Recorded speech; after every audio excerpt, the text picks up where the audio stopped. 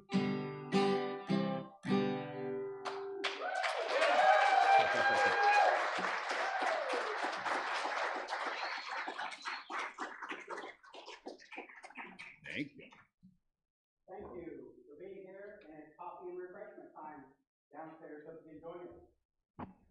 Welcome back, Jeremy.